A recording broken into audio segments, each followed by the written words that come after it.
So, from the sum of from what you've been telling me, we're gonna try to do an activity that I want you to do.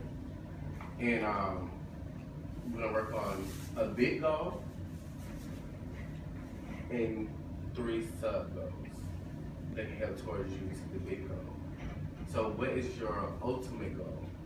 My ultimate goal is moving forward and finding happiness within myself, I would say.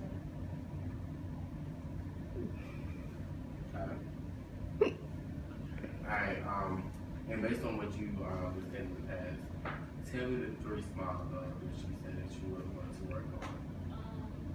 None of them are really small. They are big, but I would have to say one of them would be learning how to forgive.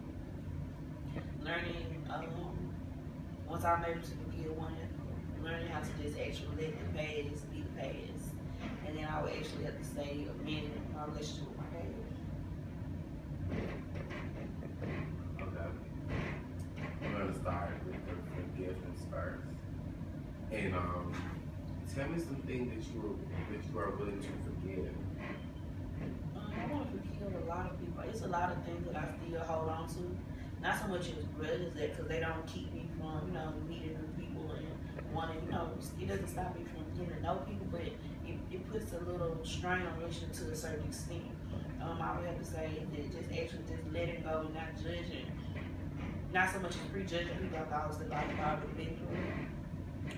I have to say there would be one, just learning how to forgive and actually put forgiveness into play. Not just saying I forgive you, but still every time I see this person, I can't see any person or constantly think about what that person has done. I just want to be able to actually forgive and move forward.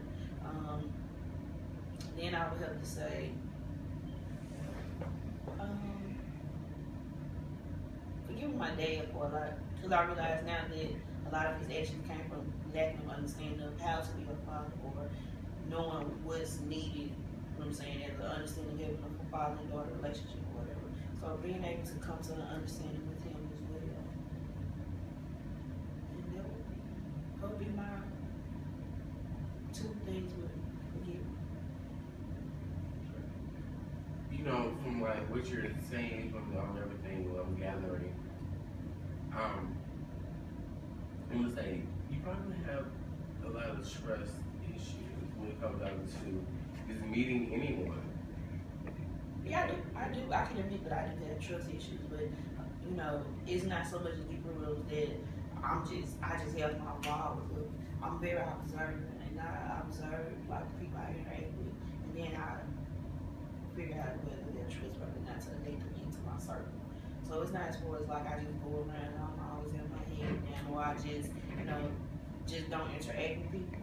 It's more of a certain thing like I let your actions speak for itself, basically. And then I base it off whether I can trust you or not. So it's not one of the things where I don't trust people. Like I feel like people get split on. It's not one of those things. But in a certain sense, I do have trust issues when it comes to being in a relationship. That's one of the reasons why I'm here. Because of the things I've been through, I do have trouble with that. But as far as like being able to mingle with people and all that, no, I don't have trust issues to that extent. But as far as, being in love again and all that, yeah, I have trust issues. Have you ever, like, due from your previous relationship, your ex-boyfriend, were you ever in love? At one point in time, I was. And how did that make you feel? Being in love, it was hurtful. Because you put so much trust in someone that's human and they disappoint you. So disappointment is always hurtful. It's hurtful. Love is hurtful. People think that love is supposed to be all blissful and no worries. But love is hurtful itself. In my opinion. I may be wrong. But, from what I observed, love is hurtful.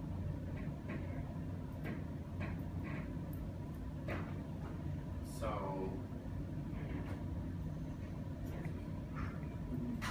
where do you want to go from your ex-boyfriend? Like, do you still love him enough to work on that relationship, to build on it, or is it more so like, I'm doing make up? I feel feel like we're too toxic for each other.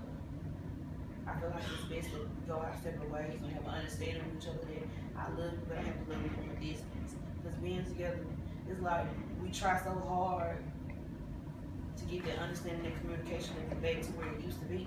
But there's so much that has happened within those years that all we know is to react with violence. All we know is to react with hurtful words. And he's not the type of person that's willing to come to therapy or express his feelings. So we wouldn't be able to work because he's not open. He's not open to admitting he's wrong with this. Or like I'm able to admit my wrong. I'm blunt with because I know I've done wrong. I know that I talk to other people. You know what I'm saying? Mm-hmm. I can be honest with it, but he would never admit it. So what led you to the point to want to cheat?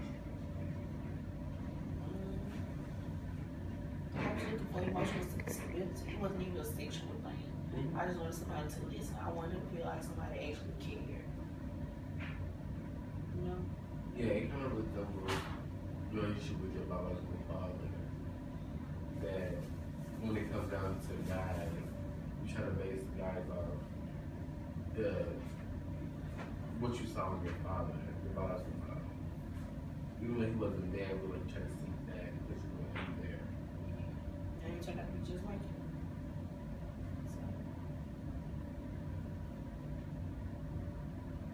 So really, we really want to get you to the point where you can forgive your father.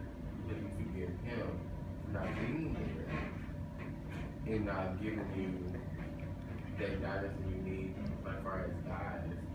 Then maybe you can probably learn how to work on loving that guy. I mean, I've had my uncles, they did exceptional jobs as far as teaching me like what I deserve is another, but I always Is that missing? Yeah, it's nothing like having your father tell you this. Right. Versus your uncle telling you this. You feel like, well, my uncle's gonna tell me this because you know my dad's not gonna tell me this or whatever. You know, when you hear from your dad, it's just like, you know, it means something. And that's why I appreciated my stepdad so much because he actually did that and I felt that it was genuine. And I knew that he loved me. You know what I'm saying? Like, it was one of those things. So. And I feel like me and my dad's relationship is not at the point of no return, but where do we go from here? Like, he's missed so much. Like, he really doesn't know me as a person. You know what I'm saying? So where do we go from here? Like, I feel like now 24 years, going on 25 years is too far long to try to catch up. You know what I'm saying? Try to play catch up. So where do we go from here? How do we start out fresh? And he's not the person that's going to admit that he was wrong. So it's like, I'm fighting a lose battle at the end of the day. It's like I'm not the one that's fighting. I'm not the one that's gonna admit this or no. So where do I go from there? That's why I feel like individual therapy for me is what I need. Because nobody's really taking, you know, step up and say, well, I did this, I did that. You know, speaking of someone to admit they're wrong is very hard, especially within your case when you're saying that your ex-boyfriend didn't do a good job in order to keep you there emotionally and physically, and also with your father. These are two men toxic in your life that's keeping you from pushing forward and being fruitful in a relationship. And I want to ask this question as well, if you don't mind.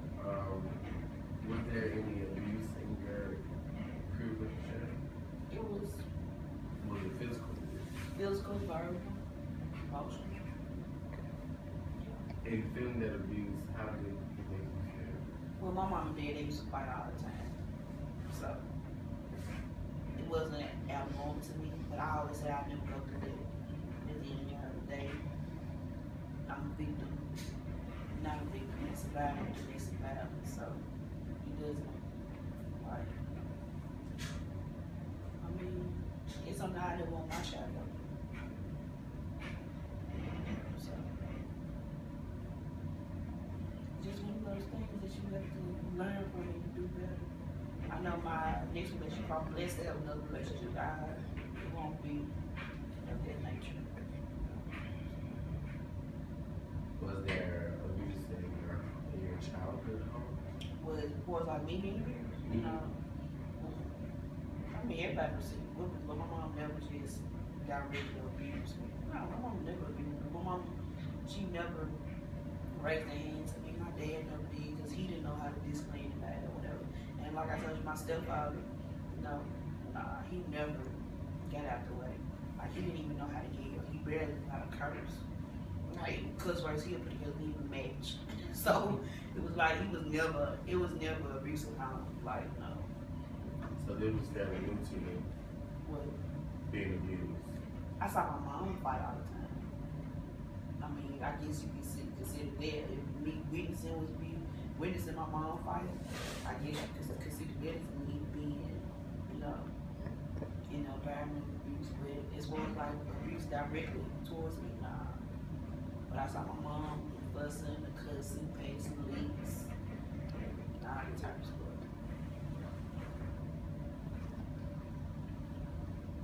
So yeah, so what we're gonna do, we're going to focus on acceptance. You accepting the past for what it is. Letting go of the past, and also mending the relationship with your father. So what I want you to do, and like we said before, the ultimate goal is really forgiveness. There's a lot of issues forgiving for everything for what it is. That's the ultimate goal. But you can't just say, okay, we're gonna just forgive tomorrow. No, it takes steps and time to work in more sessions. And so what I like to do, I like to give you some homework, and I want you to take it yourself. I want you to write down as much as you can of what is it that you want to forgive. What is it, if you wanted to forgive tomorrow and forgive anything and what, I want you to write all that down. I want you to go deep, dig deep and figure out what it is that you're forgiving. Because in order to forgive, you have to know what you're forgiving in order to move forward. And so, and it seems like you have a lot of hurt that you hold on to that you just can't let go.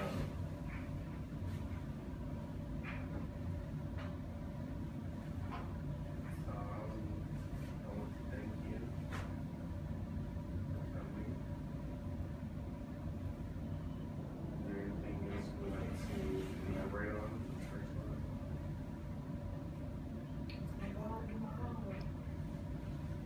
How do you feel about what I just gave you? How do you think? What do you think about it? Well, it's always stressful dealing with emotions. I'm prepared for it. If I wasn't, I wouldn't change the therapy. It's gonna be alright.